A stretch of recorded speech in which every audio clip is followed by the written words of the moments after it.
कैसे मरना चाहिए वो दादा भीष्म सिखाते हैं कि अंत समय में हमारी मन की वृत्ति परमात्मा के स्वरूप में हो और शरीर छूट जाए तो फिर जन्म मरण नहीं होगा।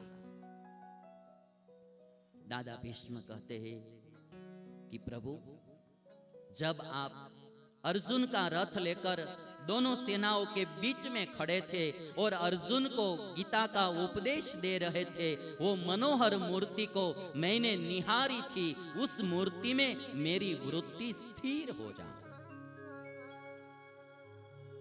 दादा भीष्म कहते हैं कि प्रभु, जब आप बाईं हाथ में घोड़ों की रास लेकर और दाहिने हाथ में चाबुक लेकर सारथी का काम कर रहे थे, वो मैंने आपकी मूर्ति निहारी थी, उन मूर्ति का मैंने दर्शन किया था, उस मूर्ति में मेरी वृत्ति स्थिर हो जाओ।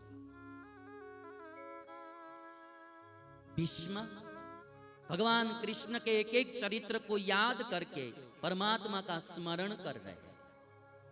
भीष्म कहते हैं कि प्रभु, जब युधिष्ठिर ने राजसूय यज्ञ किया, राजसूय यज्ञ में अंत में जब आपकी प्रथम पूजा हो रही थी और उस मूर्ति को मैंने निहारा था, उस मूर्ति का दर्शन किया था, उस मूर्ति में मेरी वृत्ति स्थिर हो जा। और कृष्ण को कहते हैं, कृष्ण से कहते हैं कि प्रभु, जब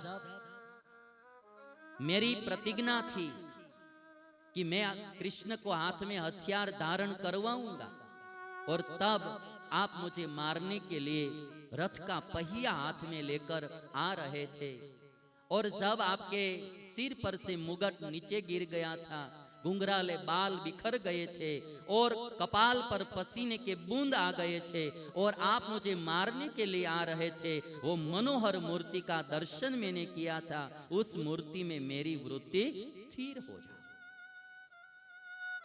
बात तो ऐसी थी कि जब अर्जुन और दुर्योधन भगवान कृष्ण के पास सहाय के लिए गए युद्ध से पहले, तब भगवान कृष्ण ने कहा कि एक और मेरी नारायणी सेना है और एक और मैं हूं, जिसको जो चाहे सो ले लो, किंतु जिसके पक्ष में मैं रहूंगा, मैं प्रतिज्ञा करता हूं कि मैं हाथ में हथियार धारण नहीं करूंगा। तब दुर्योधन ने मांग लिया कि मुझे नारायणी सेना दे दीजिए, हथियार के बिना कृष्ण को मुझे क्या करना है, ये युद्ध करना है, भोजन थोड़ा करना है। तो दुर्योधन ने नारायणी सेना मांगी। अर्जुन के सामने भगवान ने देखा तो अर्जुन कहते, तो प्रभु आप मेरे पक्ष में आ जाओ। दुर्योधन जब वापस आया, दादा भीष्म सेनापति थे उनके, दादा भीष्म से कहा कि ऐसी घटना घटी। दादा भीष्म ने कहा कि आपने गलती कर दी, आपको मांगना था तो कृष्ण को मांगना था। दुर्योधन कहते कि दादा उन्होंने प्रतिज्ञा की है कि वो हथियार धारण नहीं करेंगे। दादा ने कहा कि वो बिना हथियार भी काफी था, उनको हथियार की कहां जरूरत थी, आपको मांगना था तो कृष्ण को मांगना था। उन्होंने प्रतिज्ञा की है कि हथियार धारण नहीं करो, इसलिए मैंने नहीं मांगा। दादा भीष्म ने तब प्रतिज्ञा की थी, वासुदेव कर चक्र न धरे तो तुमको मुख न दिखाओ। दादा भीष्म ने प्रतिज्ञा की कि वासुदेव कर चक्र न धरे तो तुमको मुख न दिखाओ, लाजत है मेरी गंगा जननी और शंतनु सूत न कहाओ। यदि कृष्ण हाथ में हथियार धारण ना करे तो मैं शंतनु का पुत्र नहीं, गंगा का पुत्र नहीं। ये तो ब्रह्मचर्य की मूर्ति है। दादा भीष्म प्रतिज्ञा कर दी भगवान के सामने और कहा अर्जुन से, दुर्योधन से, एक बाणे पृथ्वी प्रजालो, बीजे ब्रह्मांड डोलाऊ, त्रीजे बाणे हरि चक्र न धरे तो अर्जुन नु शीश उड़ाऊ।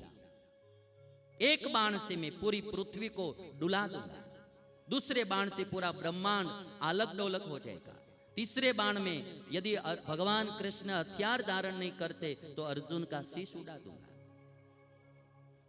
और जब 10वें दिन का युद्ध चल रहा था और 9वें दिन की रात्रि में दुर्योधन ने जाकर दादा भीष्म से कहा कि आपसे एक अर्जुन नहीं मर रहा है, मुझे लग रहा है कि आप लड़ते हैं हमारे पक्ष में, किंतु आपका दिल अर्जुन की ओर है।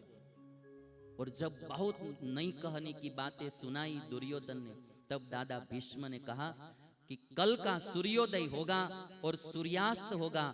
सूर्यास्त से पहले या तो रण मैदान में अर्जुन नहीं होगा या दादा भीष्म नहीं होगा, हम दो में से कोई एक नहीं होंगे। और 10वें दिन के युद्ध में दादा भीष्म आए थे, एकदम विकराल स्वरूप धारण कर लिया था दादा भीष्म ने, और बाण पर बाण छोड़ते जा रहे थे।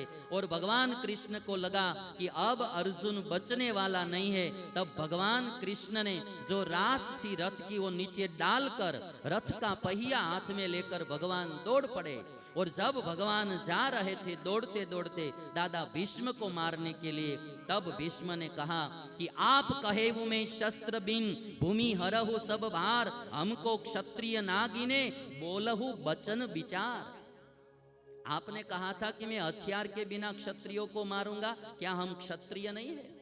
और तब डारी चक्र हरि हंसी पड़ो, दियो उतर ब्रजराज, त्रजी प्रतिज्ञा मोरी में तोरी प्रतिज्ञा काज।